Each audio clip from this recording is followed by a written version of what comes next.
Hola, ¿qué tal? Muy buen día. Dios les bendiga. Les saludo en nombre de Academia Cristo y la Iglesia Luterana Confesional, vuestro servidor, profesor Andrés San Martín Arrizaga.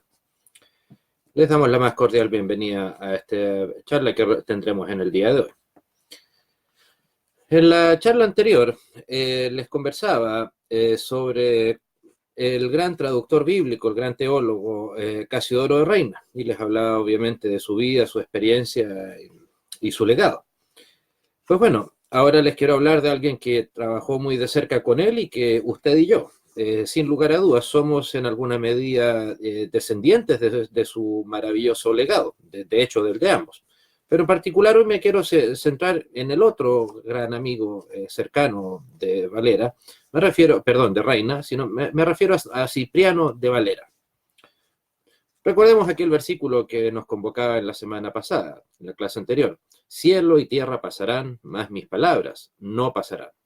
Pues bueno, el señor Cipriano de Valera, curiosamente, al igual que Casiodoro de Reina, no sabemos ni el lugar de su nacimiento, ni tampoco la fecha en que eso sucedió.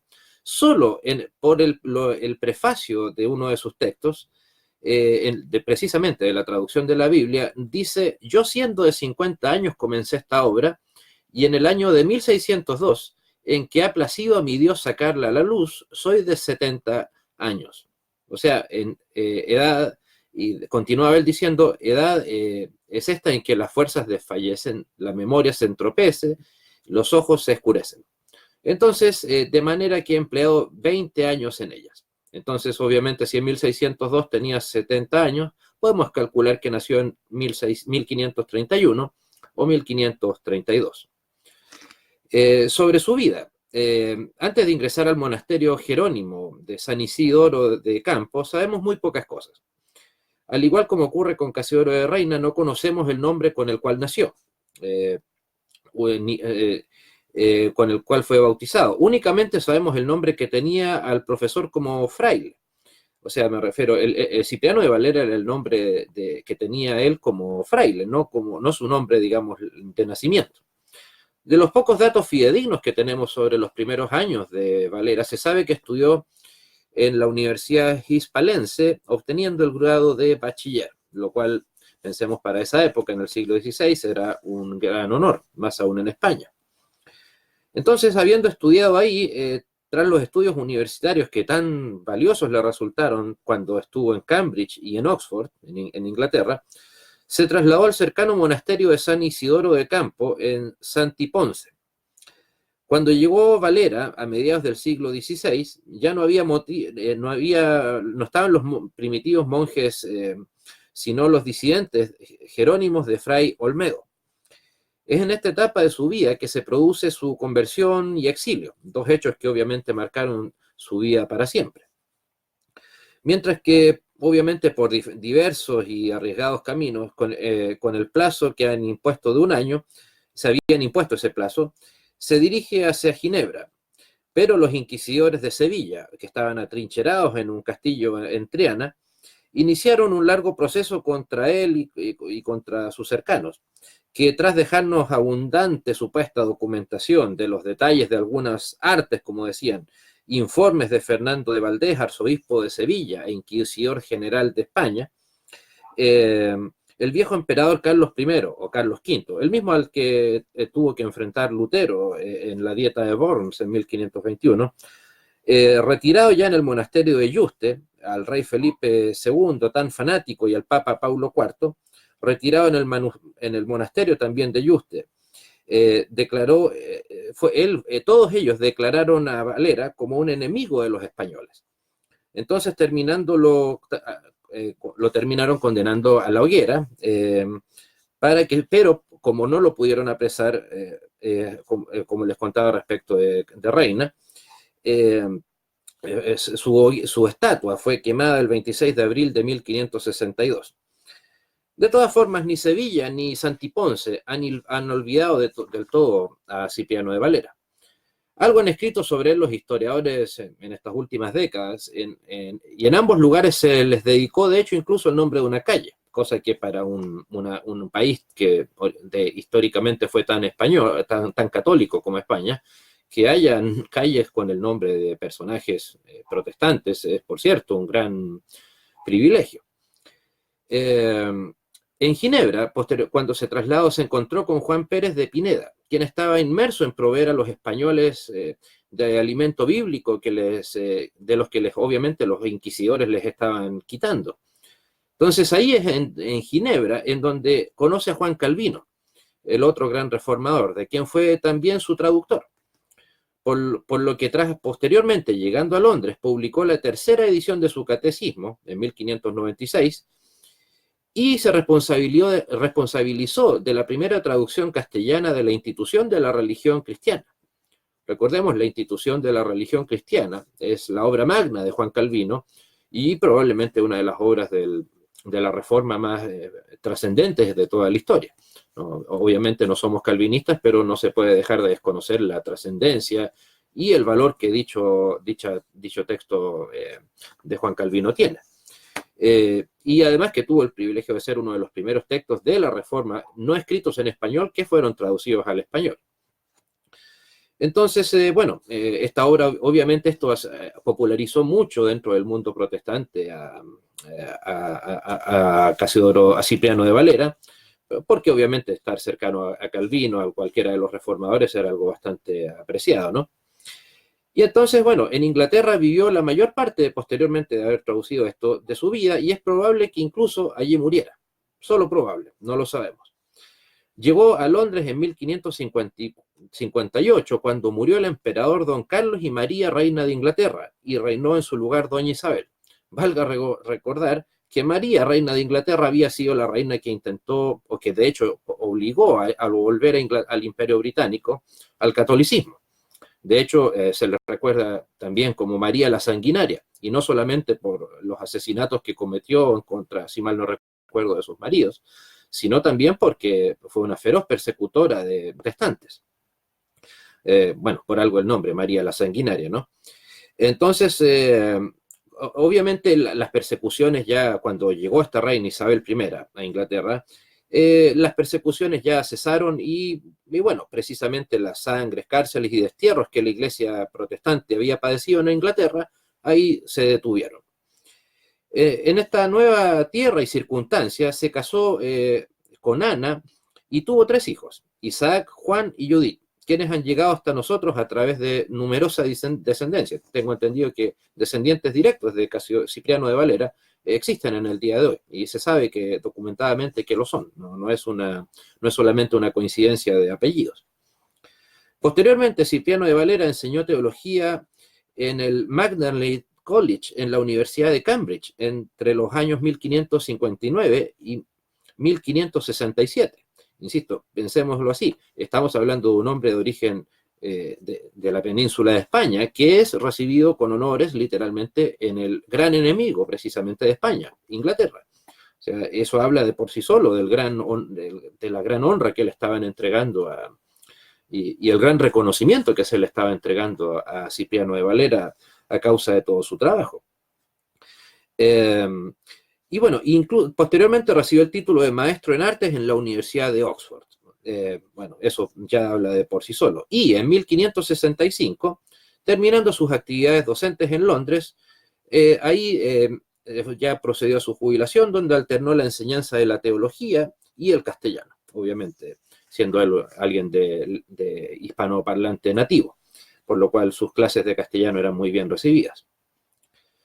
En las imprentas que habían en Londres y Ámsterdam, que eran de las ciudades importantes de aquella época, las que más apoyaban al protestantismo, Ámsterdam, recordemos, la capital de Holanda, ahí hubo muchos libros que salieron de él. La primera de sus obras se publicó en Londres en 1588 y 10 años más tarde se volvió a publicar y se le tradujo al inglés. El título y el tema eran 2 tratados. El primero es del Papa y su autoridad y de su vida y doctrina. El segundo es de la misa, el uno y el otro recopilado de los 2 doctores, concilios antiguos y de la sagrada, doctores, concilios antiguos y la Sagrada Escritura enseñan. Entonces, para edificar, ese era el nombre completo del texto, por cierto, no es que yo haya unido varias frases. Para edificar a los convertidos, entonces, por su lectura, cautivos en Argel, escribió en 1594 el más original y literario de sus trabajos titulado Tratado para confirmar la fe cristiana a los cautivos en Berberia.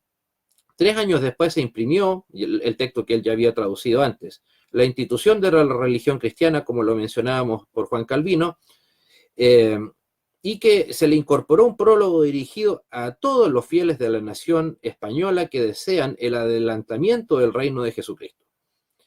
En 1596 publicó el Nuevo Testamento, traducido por Francisco de Encinas y revisado por Juan Pérez de Pineda, con una introducción donde decían: cristiano lector, aprovechaos de este mi trabajo y rogad a Dios juntamente conmigo para que haga esta misericordia a nuestros españoles, que no solamente lean la Sagrada Escritura, sino que creyéndola vivan conforme a ella, y así sean salvos por medio de aquel que es el único y solo Salvador, al cual, con el Padre y con el Espíritu Santo, sea honra y gloria para siempre jamás.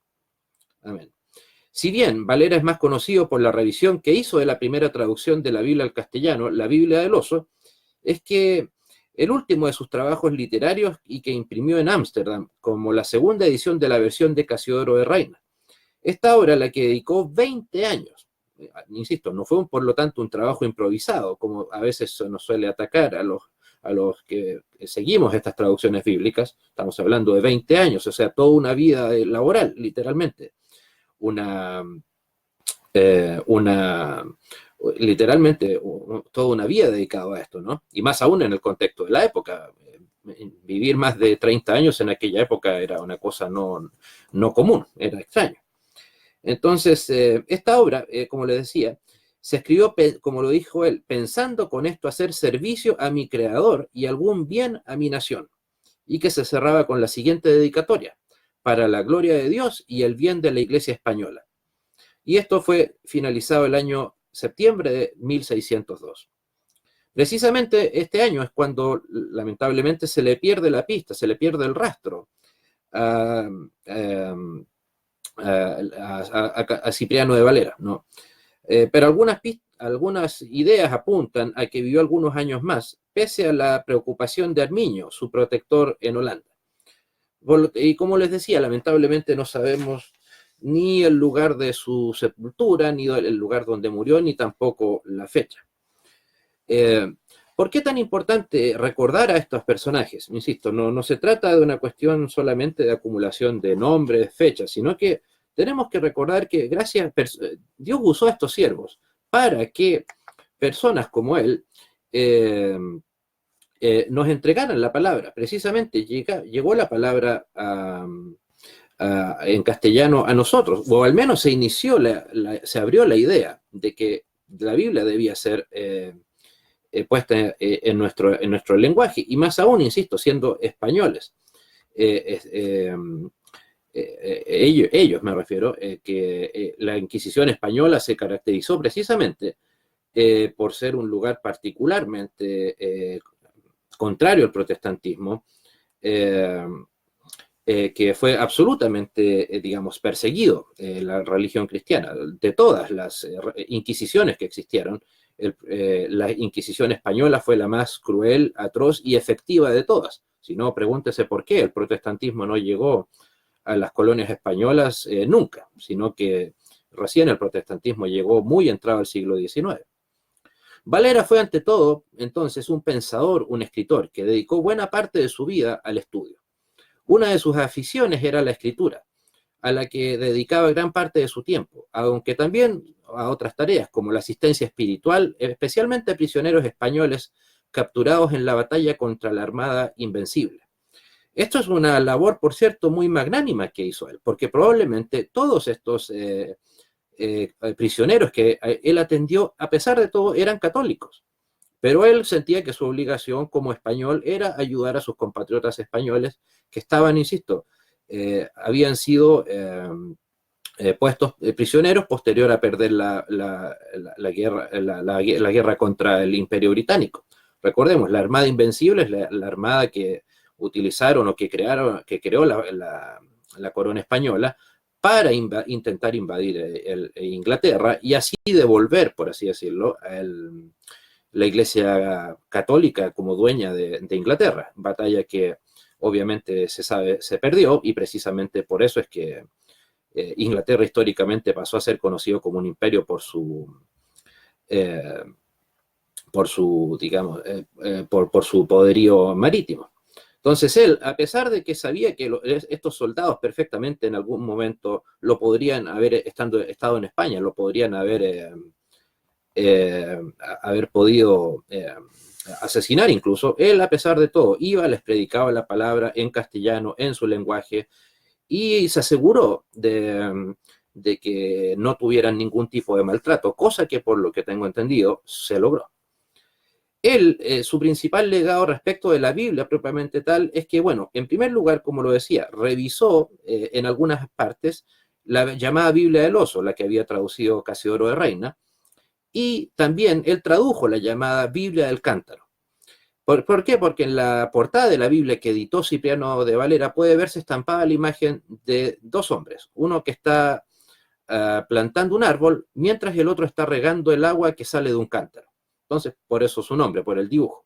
Muy posiblemente la escena descrita nos remite al texto bíblico de 1 Corintios 3:6. Yo planté, Apolos regó, pero el crecimiento lo ha dado Dios. Algunos intérpretes han indicado que la escena representada en la portada de la Biblia hace referencia a que con la primera edición llevada a cabo por Casiodoro de Reina se había plantado la semilla de la palabra de Dios, y nuevamente en la revisión de Cipriano de Valera se contribuía a regar lo que, por así decirlo, ya estaba plantado. Es evidente que Valera, como ya se ha señalado anteriormente, no pretendía hacer una nueva traducción bíblica, puesto que reconocía que la versión de Reina era excelente, tanto por la fidelidad con la que había traducido los textos originales, como por su belleza también literaria. Entonces, ¿qué movió a Valera a emprender esta ardua labor de realizar una segunda edición del texto bíblico de Reina Valera? Pues bueno, Valera, como buen lingüista que era, sabía bien que todas las lenguas con el tiempo evolucionan o cambian. Yo mejor dicho, dejaría que simplemente cambian, especialmente el castellano, como nos ha tocado ver a todos nosotros. Por tanto, ninguna traducción podía considerarse definitiva, sino que periódicamente necesitaba ser actualizada. ¿Pero en qué? En su lenguaje, no en su interpretación, para que los hablantes o lectores puedan entender mejor el sentido de lo que ahí está expresado. Por eso siempre se habla de la revisión de Cipriano de Valera, no se habla de la traducción. Bueno, esta fue una de las razones, pero no las...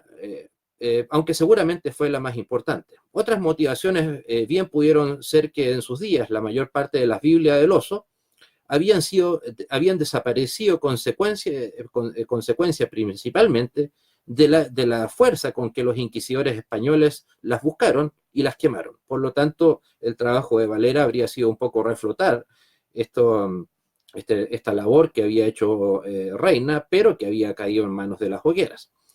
Entonces así se podían imprimir nuevos ejemplares de la Biblia con una ortografía actualizada de paso y con eventualmente notas que iluminasen algunos de los sentidos de los textos bíblicos para que los lectores de habla española, ya tuvieran fuera de España o dentro, pudieran disfrutar de nuevo de la palabra de Dios en su propia lengua.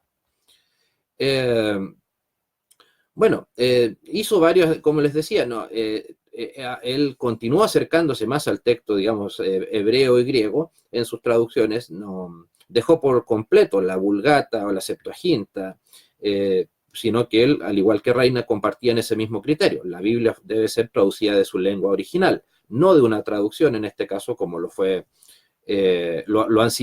las traducciones católico-romanas hasta 1965, en castellano al menos, que la primera vez que se tradujo una Biblia traducida directamente del hebreo y del griego fue la llamada Biblia Nácar Colunga y la Boer Cantera. Todas las demás, anteriormente a eso, imagínense, estamos hablando de 1965, con el Concilio Vaticano II, que permitió aquel hecho, que se tradujeran Biblias desde el hebreo y del griego y no de la Vulgata. Recién ahí se produjo este cambio. sea, insisto, pero el primero en dar este gran paso fue Casiodoro de Reina, consolidando este trabajo por Cipriano de Valera. Entonces, esta primera revisión y edición del texto traducido por Casiodoro de Reina marcó una tendencia muy importante de esta Biblia. Pero sí conviene destacar que desde el comienzo de las revisiones hay un marcado interés en transmitir el mensaje del texto bíblico de una forma clara, fiel y entendible. La revisión entonces de Valera no fue de cambios cosméticos o en la fraseología de la Biblia, sino que supuso un nuevo intento de leer el texto de la Escritura en presencia de los textos en hebreo, arameo y griego más antiguos y fidedignos que se pudieran tener a cabo, a fin de actualizar la ortografía, la sintaxis, pero por sobre todo aclarar el sentido y significado del texto bíblico para que toda persona pudiese acercarse a la Sagrada Escritura, para que meditemos, escudriñemos y rumiemos, como decía el mismo Valera, y alumbremos nuestro camino. Como les decía, lamentablemente no tenemos noticia alguna del año de muerte, ni el lugar, ni siquiera de su entierro. Pero lo que sí sabemos es que gracias al trabajo tan maravilloso de Cipriano de Valera, es que hoy en día nosotros podemos disfrutar de las Sagradas Escrituras en nuestro idioma también. Trabajo por el cual debemos dar gracias a Dios y que permita seguir manteniendo vivo este amor por las Escrituras en cada uno de nosotros. Que Dios les bendiga y nos encontramos en una próxima oportunidad. Hasta pronto.